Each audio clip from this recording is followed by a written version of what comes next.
Welcome to New Life Live with host and founder of New Life Ministries, Stephen Arterburn. New Life Live is dedicated to transforming lives one at a time thanks to the giving hearts of you, our listeners. Our goal is to provide you with wisdom from God's Word to give you hope and help in life's hardest places. If you have a question you'd like to ask today, our phone lines are open. Call 1-800-229-3000. That number again is 1-800-229-3000. Now here's Steve. Well, welcome to New Life Live. This is Larry Sonnenberg. I'm sitting in for Steve for a little while. He'll be here shortly. He's actually flying down the freeway from the airport. He flew in this morning. And I'm blessed here to be right in between Dr. Sheri Keffer. Hey, it's great to be with you. Good to be with you, Sheri, and Dr. Alice Benton. Hello, folks. So we'll take some calls in a few minutes. I thought a couple things. I wanted to do a little bit of the financial discussion early in the program, and then the rest of the hour, these ladies can answer all your questions without me coming in and interrupting the program. The matching gift has been the big thing. We have until July 31 to get that matched. Which is 2 weeks. Yes, it's coming quick. We are 88% matched. $324,000 was the challenge. We have, you folks have very generously supported it to the tune of $284,000. That's so great. If I was in an auditorium, I'd be standing and applauding for y'all. Well, here you go. Yeah, there you go. Yay! So there's $40,000 left to match, and we're just praying and asking and hoping we can find the folks to step up. And remember, it's doubling your money. You know, if you were in Vegas and can put $5 down and walk away with $10, you'd probably do that. Well, it's not a gamble. This is a sure thing. That can happen if you make a gift. It will be matched. And we also, when this campaign is over, we want to start back in trying to encourage more folks to sign up for Club New Life. So I just want to put a plug in for that now and say that Club New Life, in the last 2 months, June and July, we've had very few sign-ups relative to when we were talking about it more often. So we will talk about that more often. But, you know, let's go right to the phones, and at least we can get the question from our first caller and get the information of what's going on. And let's talk to Viv in Lebanon, PA. She's listening on WBYN out of Boyertown. Hello, Viv. Hi. Are you ready for a question? We are ready for your question, yes. Hey, I'm calling on behalf of my son. He's 46 years old. His wife, my daughter-in-law, was diagnosed about a year ago as being bipolar. At the point now, she almost never takes her meds. She skips her counseling. He knows she's chatting with other men online. He's not sure if there's been any physical contact. She goes away for days at a time and doesn't tell him where she's going. She is also a hoarder, has destroyed his house completely, and does nothing for him. So my son is just totally discouraged. He's totally down on God and devastated, and he says, well, prayer just doesn't do anything. You just ask and everything stays the same. And his question that he had asked just on his own, just talking to me, is, do I have to live like this the rest of my life while she just goes out and does whatever she wants? And my question on his behalf is there any hope? So does he have to live this way for the rest of his life, which probably right now seems like a very long time for him? And yeah, probably 30 or 40 years. Yeah, and is there any hope? Those are really good questions. Well, you know, I get curious of why your son isn't calling, but that's another discussion, I suppose. But we're going to come back. We've got just a few seconds here. We're going to go to break. And I realize I neglected before we go to break to say that when you do make a gift today, we're going to send you a copy of John Townsend's new book, People Fuel. And that'll be our delight to send that to you when you make a gift towards that matching fund. We'll be back right after this, and Steve's in the studio. For most of my life, I've been dealing with an opiate addiction. Why is opioid addiction quickly becoming one of our nation's biggest killers? Maybe it's because it isn't only those who are addicted who are in denial. We did what I see so many parents do, is it can't be an addiction. There's something medically wrong. It's impossible to solve a problem when you don't know what you're up against, and families will try to find any explanation except the one that will put them on the right path. Alcoholism and drug addiction is a family disease. It doesn't affect just the individual. If someone you love is abusing painkillers, know what you're up against. It's time to admit it's addiction and seek treatment. Call us today at 1-800-NEW-LIFE. We have Christ-centered partner treatment centers around the country. Call 1-800-639-5433 or visit us online at newlife.com. We just made a decision. We will do whatever it takes. 1-800-NEW-LIFE.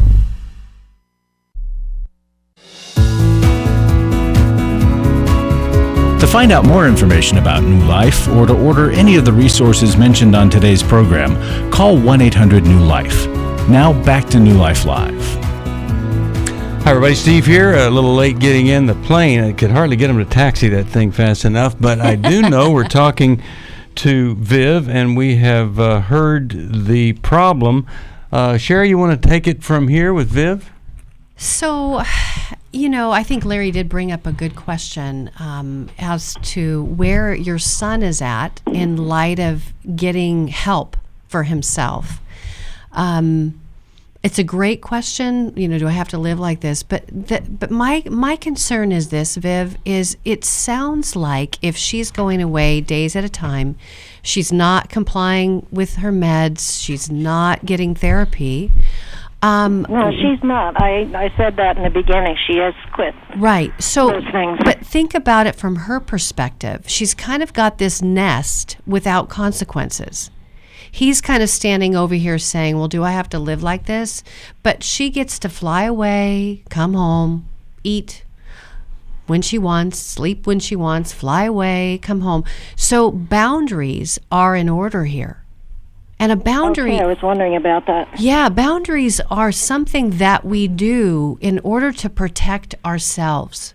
It's like putting a fence around your body. If you're feeling unsafe with somebody, it's putting a fence around what you need and asking that and requiring it. And then putting some consequences down. And they're not consequences to punish somebody, but they're consequences aimed at expressing something that is needed. So it might sound like this. I'm interested in trying to work this out, but in order to do that, I'm going to need you to comply to your medication and therapy. And if you don't do that, then what that might look like is I will lose hope in our marriage. I will lose hope in fighting for us, because I can't fight for our marriage if you're not willing to comply. Now that's kind of it's a boundary, and it's an altruistic thing, right? But it's a clear verbal expression of what your son needs. He can't do it without her being compliant. Right, I know, and he's really tried. But how has he tried, right? Because she's talking to other men, right? She leaves and comes home. That doesn't sound like trying. That sounds like somebody who's frustrated and doesn't really know how to put a boundary down. And I'm not beating up on him, because we're hearing from you and not from him. But has he drawn a line in the sand? Has he said, I can't stay married if you're going to continue to leave and go away for days on end? No. Right in the beginning when this started, she asked him if he wanted a separation, and he said, no, I want to be here for you. That's all that I know on that line. Well, and Viv, supporting and loving and helping her to begin therapy and medication, those are good and necessary things. So if those are the steps he's taken, that's a good start. And so what Sheri's leading us to then is the next helpful step that no doubt his wife will not like it if he starts to take a firmer stand to protect the future of their marriage. But tolerating more isn't the answer. A lot of times you will hear somebody that's out there trying to connect with other people, opposite sex. What they want is connection. So if you and your spouse aren't doing some healthy connecting in a home group, a support group, something where that person can get healthy connection, they flip over into the unhealthy connection. But the other thing is, we all want people to commit to get better. We love the I'm all in, willing to do whatever it takes, the complete surrender decision. But the minimal level, and you use the word, and I talk about this, if you don't think or you're not convinced that whatever it is that's being suggested is going to work, but you do know what you've been trying isn't working, compliance. That's the minimal level. So you just say to somebody stopping drinking, you say, just go and comply with what they're saying. See how I go. Try it for 30 days. Yeah. Well, if she can't even comply, which is the big deal with medication, if she can't even comply, then all support for what she's doing is enabling support. Right. So he really does have to get major help. Go to our intensive. Get in marriage counseling with her. Find the support group. Something. But everything that I'm hearing has become an enabling act of something that is just going to get worse. And I don't know who has the influence on her if he doesn't. I wonder about her mommy and daddy and where they come into play and what the boy's relationship is. And like Larry said, I wish we were talking to him, but we're not. Well, and it's amazing once you start putting down boundaries. I love that John and Henry wrote the book Boundaries, and there's Boundaries in Marriage, which I think would be a great resource for them. We'll send that to this nice lady here, and she can give it to us. Yeah, no boundaries, no change. In a situation like this, you're right, Steve. No boundaries, no change. So, first place to start. Glad you called, and let's go over here and talk with Nancy. Nancy's calling us from Boston, listens to WEZE, I believe. Hi there. Hello, hi. I love Nancy. You guys. I listen whenever I can in the car, and thank you so much for all your healthy insight. You're welcome. And how can we help you today? Well, I have an ongoing situation with my son, who will be 28, is 28, and the mother of my 8-year-old grandson. It all started somehow before he was even born, and so it just is to a point now where I only see my grandson now because when my son has court-appointed custody, and we went to court twice. He was only with her through the pregnancy and a little over a year, but she just does not acknowledge my existence as his grandmother. And when I reach out to her, which I've done a number of times, I've hired my own lawyer at one point, so the only way I can really try and communicate with her is through texting and requesting to be able to take him somewhere or spend time with him or do something with him. And there's no response. Okay. Nothing. And I don't know what kind of grandparent rights there are in your state. There might be some. But are you suggesting that maybe you would be a great babysitter and call you whenever they need a sitter? Well, they're not together. She lives with her family. No, I'm talking about her. One of the I get that they're not together, but when she needs a babysitter, rather than you say, on Saturday at 3 o'clock, I'd like to take the grandchild, you're saying, you call me, drop of a hat, if there's any way I can come, I'll come babysit. Okay, so I guess what, maybe it wasn't clear is I have done those things. Mm-hmm. She comes from an extended family. Mm-hmm. Auntie's down the street. Yeah. So-and-so's over here. She has a younger sister who is now home with him all summer because she works. Yeah.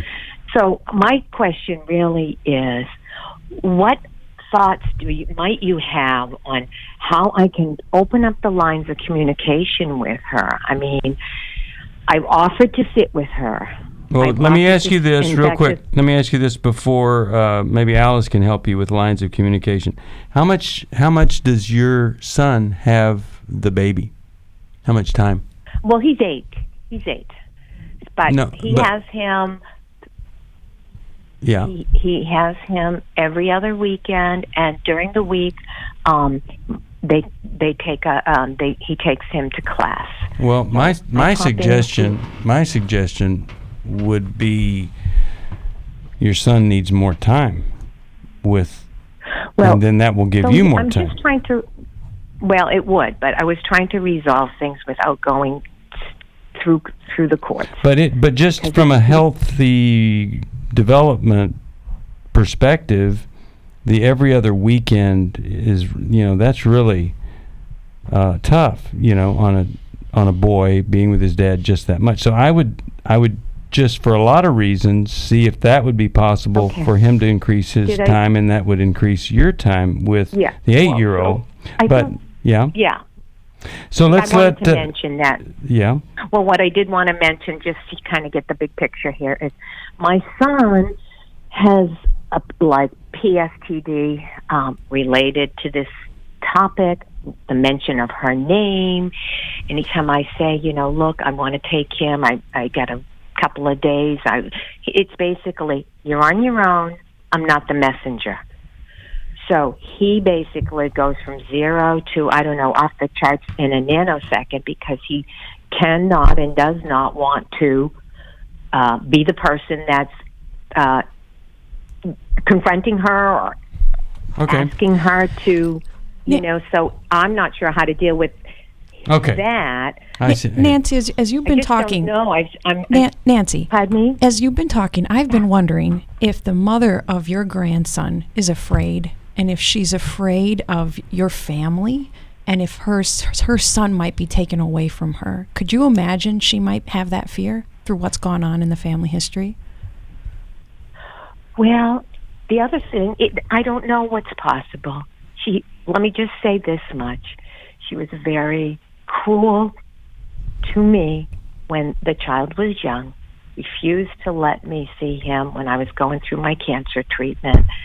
So and I have forgiven her. I very prayerfully and spiritually have asked for forgiveness. Nancy, guidance. there's a lot of hurt here, and your son has not been willing to intervene and assist you in reestablishing relationship. And you've gotten humble. Right. You've made the attempts. You've even gone through cancer treatment throughout all of this. But I want to go back to the fear.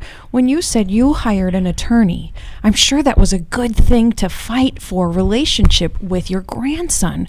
But I did wonder if it made this mother put up a protective barrier that she has to protect her time with this boy when his father wasn't around at the beginning, if that might be a possibility. But he was around. Okay. So from day one. And that might be possible. But I think really she's doing it because it's the only way she can retaliate towards me. So Nancy, can I ask a question? I'm really curious about you. Because I'm hearing fear in you. I'm hearing fear. And I won't get to spend the time I want to spend with him. I hear you. That is true. I hear you. And so I want you to float back, just if you can just do this with me for one moment. I want you to float back to the earliest memory you can think of. This is pre-baby. I'm talking your life, the earliest time, and can you tell me a time where you felt like someone wasn't hearing you? Someone wasn't listening? Absolutely. What was that?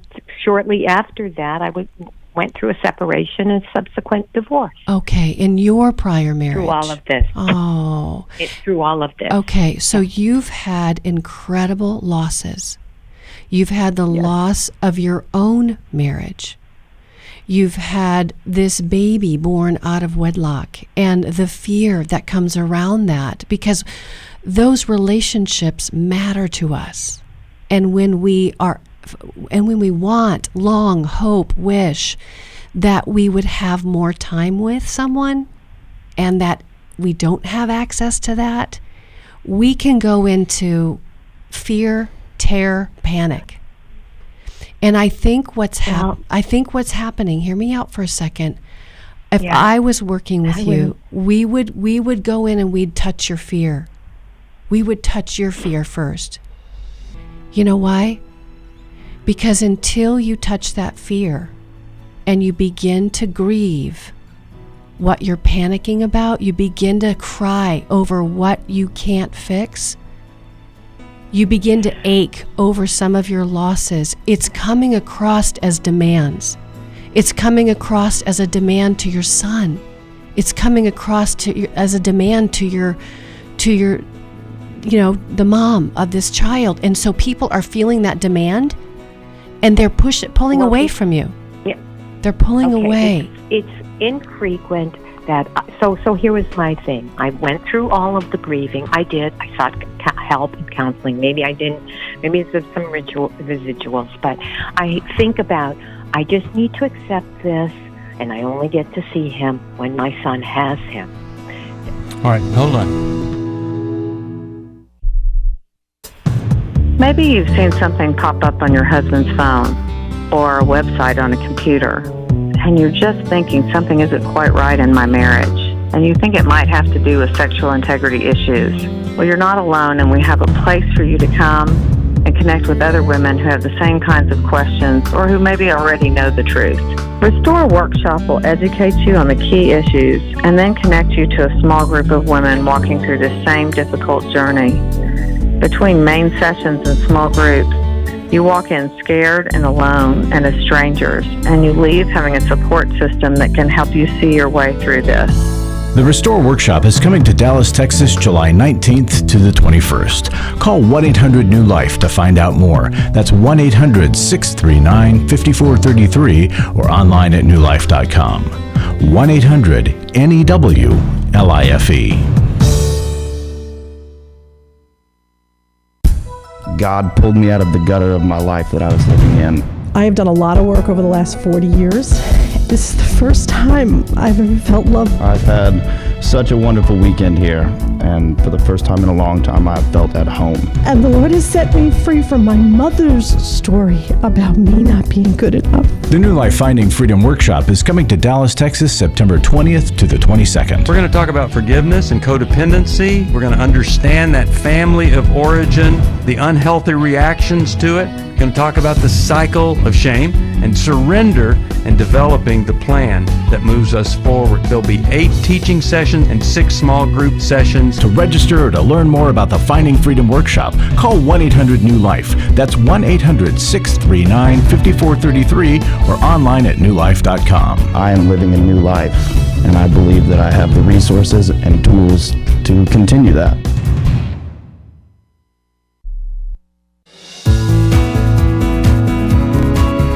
We'd love to hear from you. If you have a question or a comment, call toll-free 1-800-229-3000. Now back to New Life Live. We're back. Steve Arterburn here.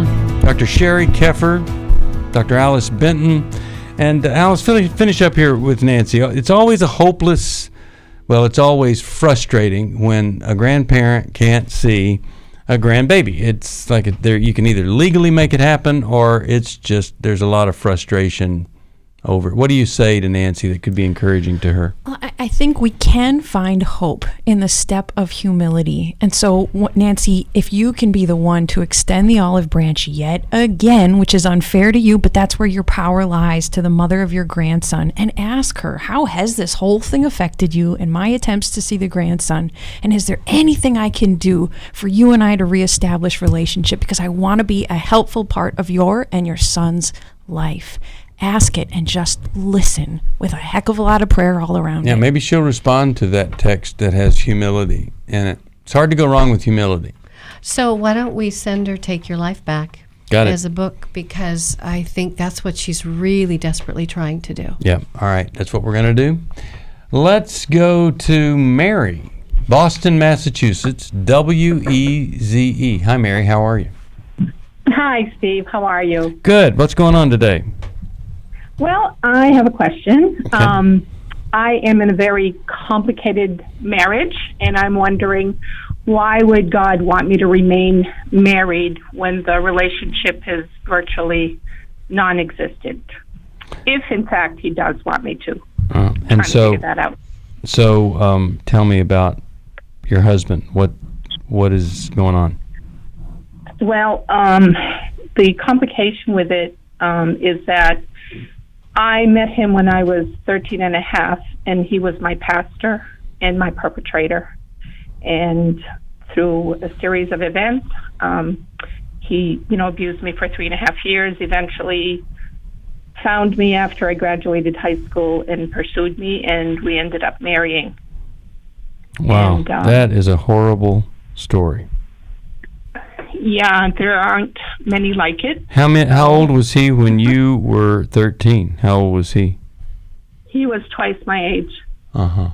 Okay. Wow. So you got married at 16 and a half? No, he pursued me after I graduated from high school and went to college. Okay. So he got kicked out of town after the abuse.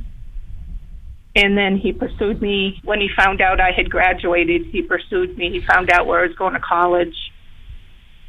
Mary, had there been legal intervention when it came to light what he had done to you? None. Only run out of town. No charges filed. Nothing. The church didn't do anything. No. And what did your parents do? Well, they were happy that he was gone, but they didn't pursue anything. As a matter of fact, throughout the whole ordeal, I really lost everything: community, family, relationship with my parents, because instead of being protected, I was accused with him. Sure. Yeah, totally makes sense. And Mary, through the years of your marriage, what kind of man has he become? Well, he continues to be. He was very emotionally, psychologically immature. And so throughout our marriage, he has remained so, and has not accepted to have any help. So, I have done all the work in the relationship, and he has remained very distant and so forth. And I've worked really hard, actually, to try and make something of it. Sure. Now, I wonder, in your having gone through this and kind of been the outcast of the city, have you taken that shame on, and it's been hard to connect with other women? Actually, not at all. Good. I'm very relational, and I belong to many groups and have great women friends. So Okay. I have a great life outside the marriage. Yeah. But the marriage has become really intolerable for me. So I have a really scary question to ask you. I mean, it's like I'm shaking in my boots right now, but I want to ask it. So when you met him, he was a pedophile. Are you convinced that his sexuality is not compromised? That he's not acting out still? Yeah, with porn, with... I'm actually very sure that he's not. And how do you know that? How do you know that? Because he's not been interested at all in any kind of relationship with anyone. And he wait. That wouldn't be good evidence. He never spends time on the computer, and he does not have a smartphone. It doesn't matter. He found you without those things. I'm 100% positive. Okay, and let me tell you what. He stays home all the time. He's schizoid, so he's not, relational at all as well. Mary, do you have children? I have adult children, yes. And grandchildren? I do. And does he spend time with your grandchildren? Not really. I'm scared for you. I wish I could meet with you face to face. I wish we could sit down over coffee, because I would probably maybe be one of the more uncomfortable people that you'd have to talk to. But I'm concerned about this 100% sure. I really am. I've talked to all my daughters, and none of them have indicated in any way. I mean, they assured me that he has never bothered them in any way. I know, but nobody knew about you, and you discounted it. And I think you're still discounting it. There's no passion in your marriage. He's got to be getting something somewhere. We'll be back. My wife had found me out through my past and my sexual addiction since I was a small child. It really gave me the opportunity to start digging into my past, start digging into my childhood, figure out what was causing me to feel the way I was feeling. Every Man's Battle will really give you that opportunity because all the guys there in that room are there for the exact same reason you're there. I don't want to be the reason that my kids are going to counseling. I don't want to be the reason that they begin to struggle with the same issues that I'm struggling with, and I've got to put an end to this. Yes, you can be different. God does love you. You can be forgiven for this, and there's a way out of this. But you have to acknowledge that you have to change and that there's a problem. If you're struggling, call us. There are people on the other end of the line who want to hear from you, who want to help you. We don't want you to hand down something to another generation that just looks like pain and destruction. You can hand down redemption. But you got to take that first step. Just give us a call. It's 1-800-639-5433. It's 1-800-NEW-LIFE.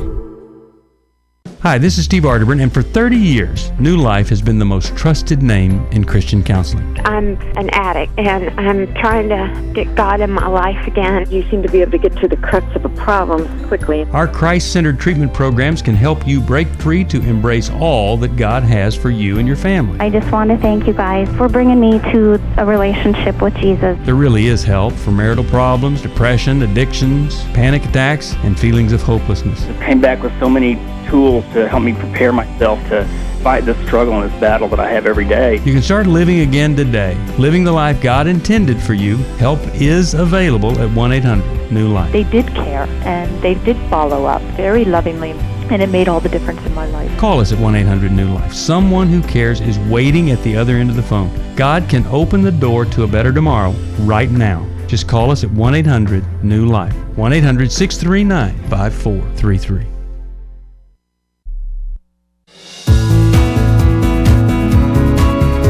Glad you joined us for New Life Live.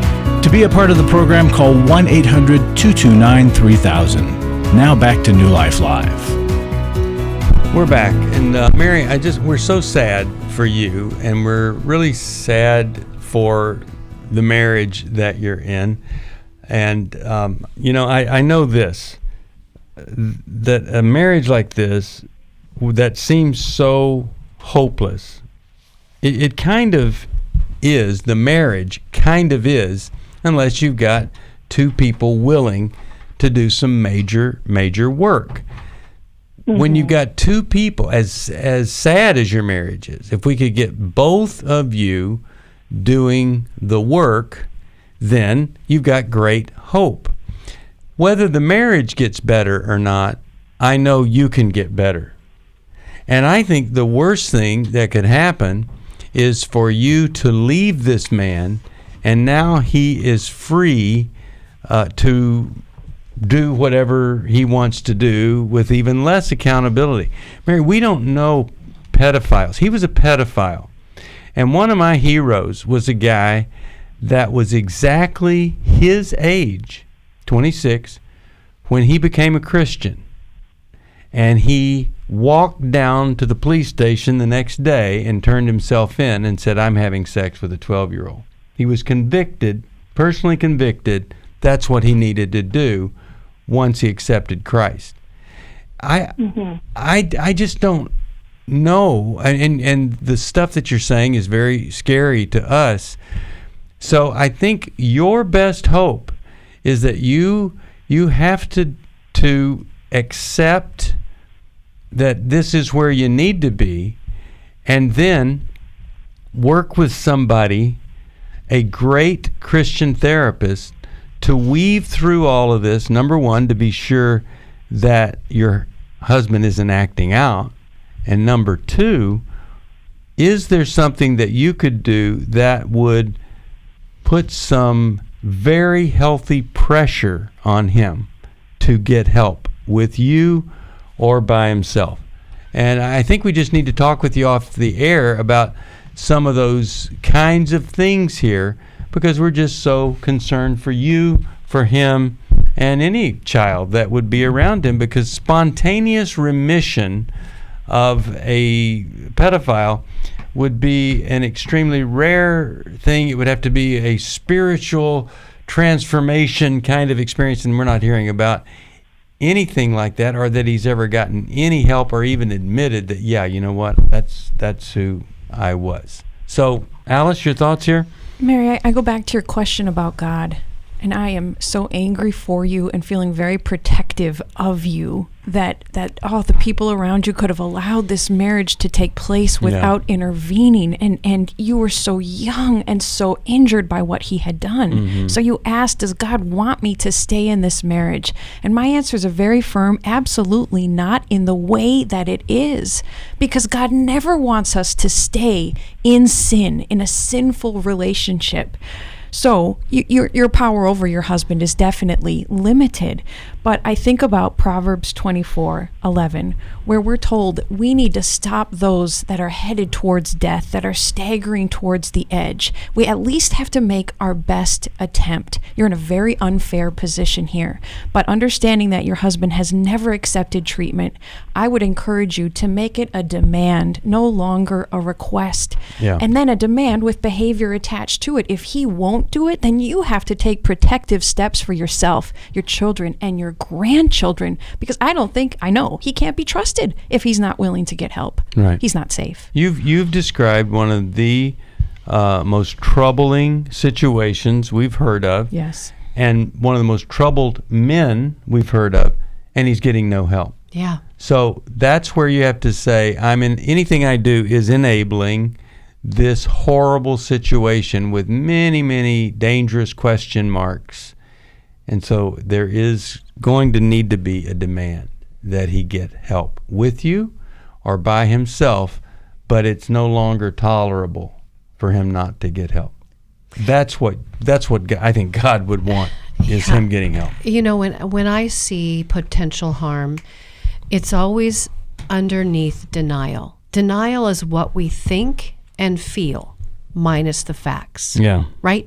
We think he's a schizoid. We think he's 100% okay. We feel not really afraid or concerned. Right? Those things don't really match. When someone's in denial, people get really hurt. And she got hurt. Yeah. Breaks my heart. Right. Yeah. All right.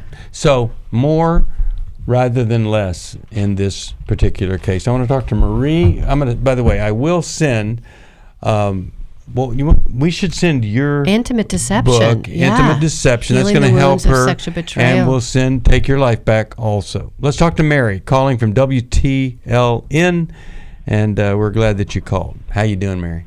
Or is it Marie? Marie. It's Marie. Mm-hmm. Hi, Marie. Marie. Hi. Thank you so much. Sure.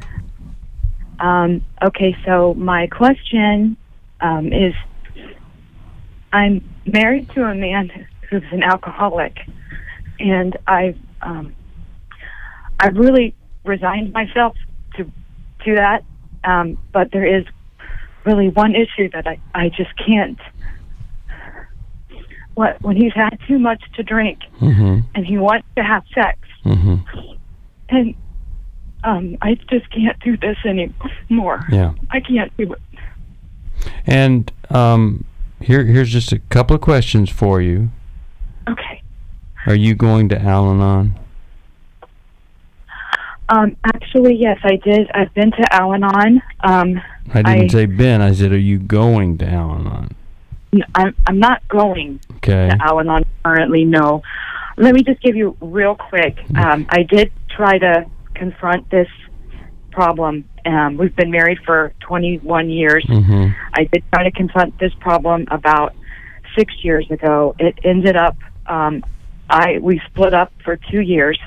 We've been back together now for 3. And he did go to AA, but, it wasn't his heart. It just wasn't, I don't know. I can't speak for him. Okay, so why did you get back together? Why did you guys get back together then? Because he started going to AA? No.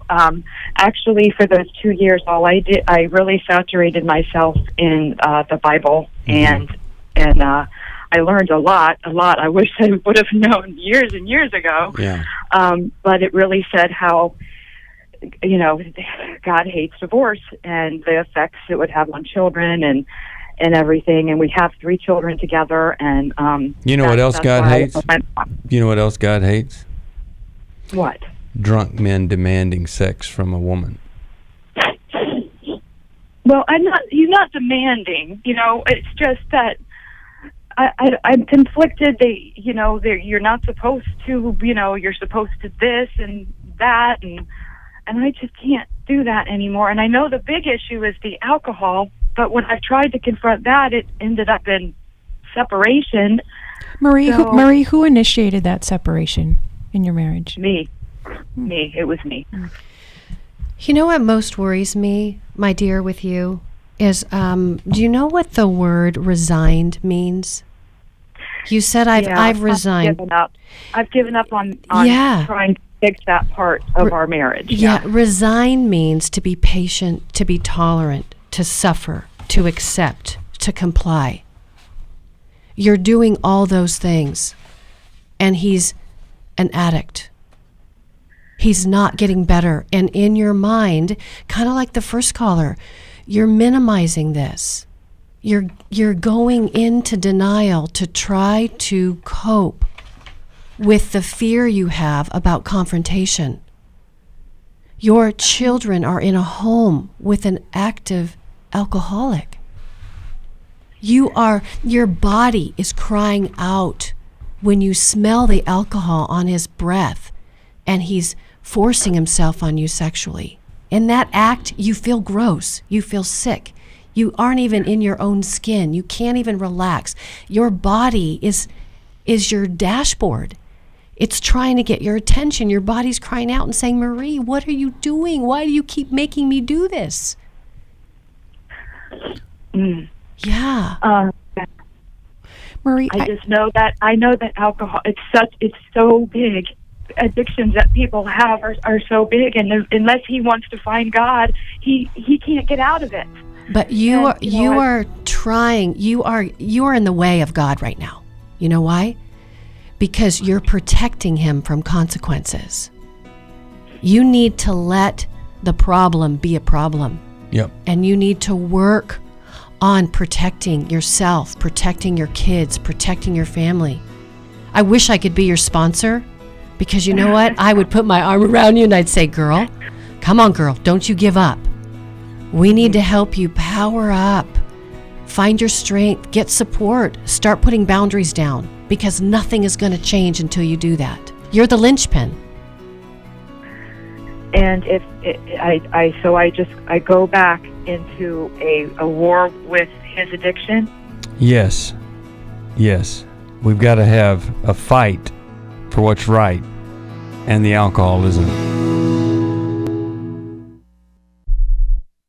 I came into this thinking that my husband was the cause of many of our issues. The New Life Intimacy and Marriage Workshop is coming to Columbus, Ohio, October 25th to the 27th. But after learning about our attachment styles, I understood how our past hurts were playing into our present problems.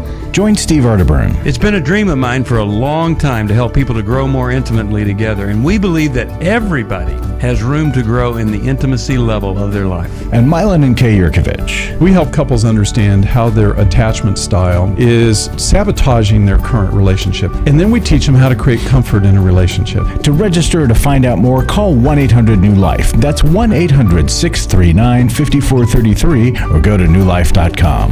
Here at this workshop, we had our first ever conversation without yelling, blaming, and accusing. 1-800-NEWLIFE.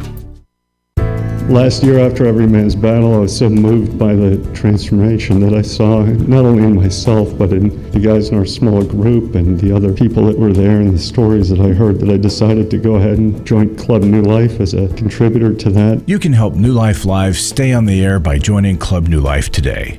Call 1-800-NEW-LIFE. That's 1-800-639-5433. You guys are doing God's work here. You're restoring marriages. You're giving people hope.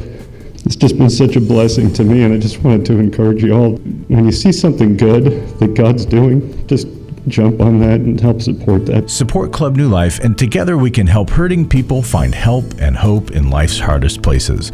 Call 1-800-639-5433. Give your support to them if you can, and just help them do what God's doing here in the world. Call 1-800-639-5433 to join Club New Life today.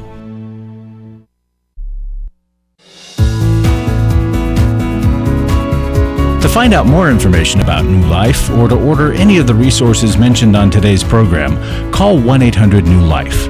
Now back to New Life Live. We're back. Steve Arterburn here with Dr. Sheri Keffer and Dr. Alice Benton. We're talking with Marie. Marie, are you still there?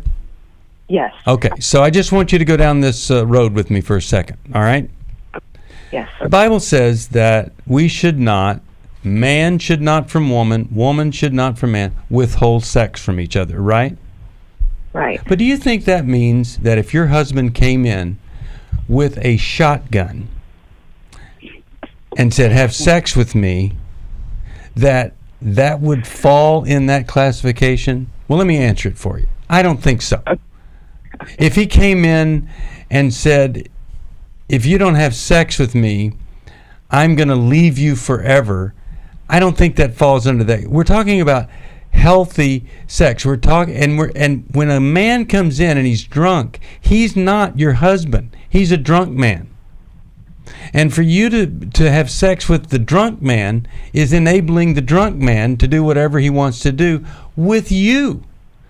And so I'm just going out on a limb here saying that I do not believe that, and I am a firm believer that when husband or wife withholds sex from each other, it is horrible. And you need to figure out how to fix it. But I don't think that requires a wife to have sex with a drunk man. You say to him, you're drunk. If you want to be intimate with me, you get sober. And we will be very intimate in every way possible. But I am not going to have sex with you when you're out of your mind, drunk, under the influence of alcohol. You guys think that that's right or misguided? No, not only just do feel for her. I agree with that. I want to take it to a higher level as well, because I'm so upset that this is the question you're asking. And again, I'm feeling protective of you in addition to the other women that have called. Because you asked about, am I just supposed to then keep fighting, get back into the fight against the alcoholism? I don't want you to be the one fighting the alcoholism. I think you're the only one fighting it right now as you're debating these questions of what you're supposed to do. I wish, instead of talking about whether or not you'll have sex with your husband when he's drunk, I wish you'd be talking about not allowing alcoholism under the same roof with you and your children, and that if he wants to remain with you, he's got to get help today and go find a meeting today. Because you and your children need that protection from his alcoholism, so that the battle goes back into his court, and he's the one that has to make the decision about whether or not he'll fight his alcoholism with help. Yeah, we want you to withdraw your resignation, right?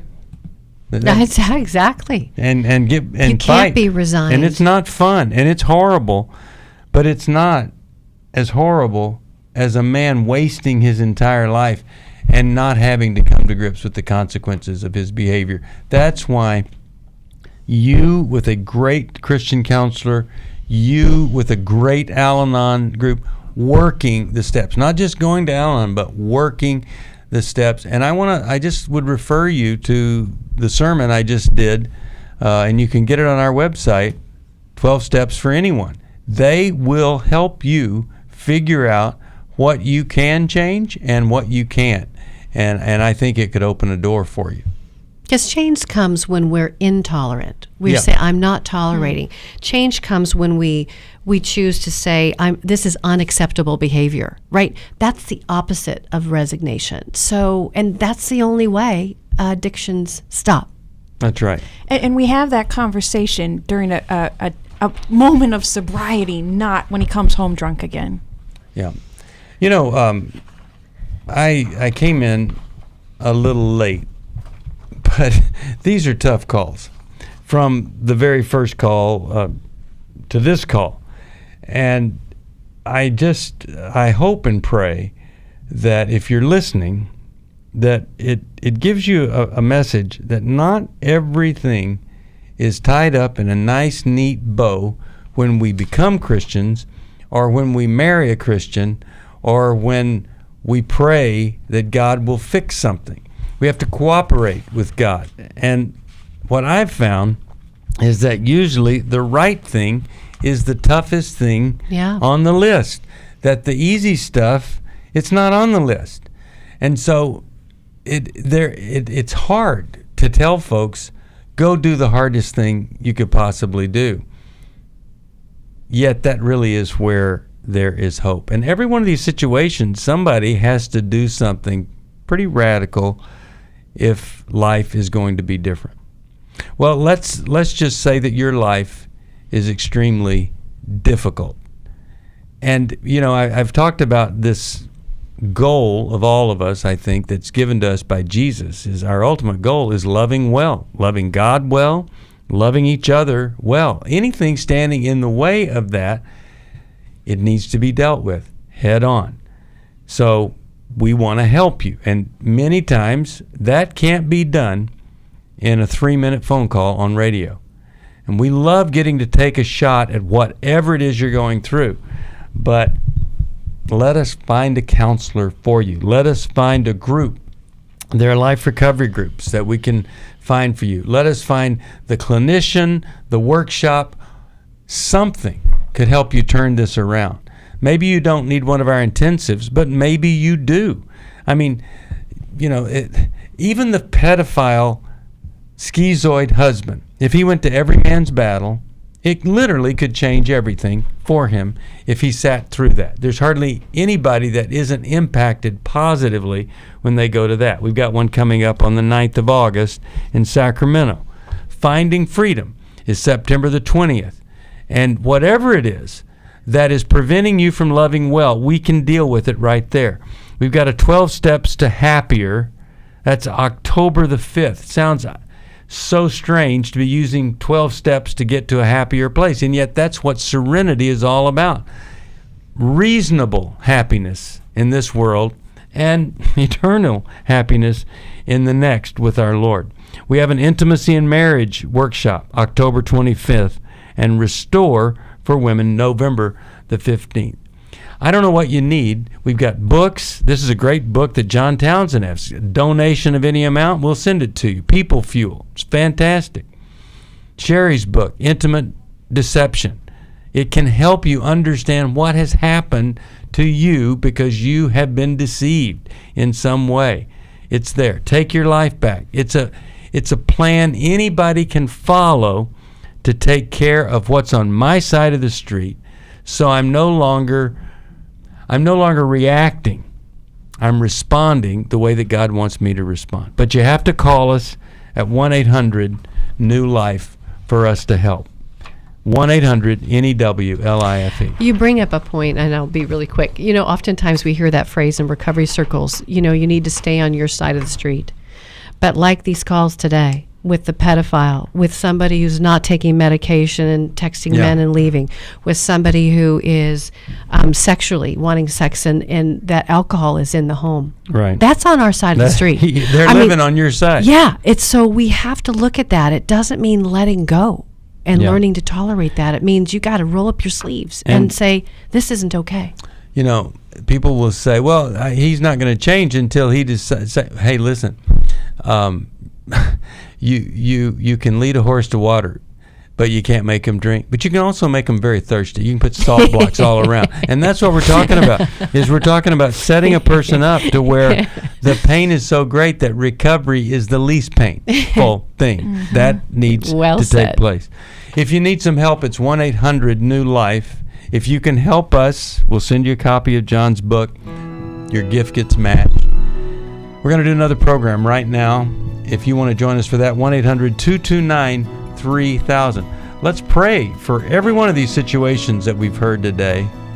And I pray for you that this is going to be a good day for you. Ask God to do what only God can do while you do what you can do. Thanks for listening.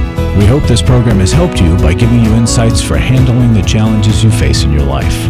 We want you to know that we're here for you, but you also need to know that New Life Live is a listener-supported ministry. To make your donation or to get any of the resources mentioned on today's program, call 1-800-NEW-LIFE. That's 1-800-639-5433, or write to us at New Life Ministries, P.O. Box 1029, Lake Forest, California, 92609. Please join us again tomorrow for New Life Live.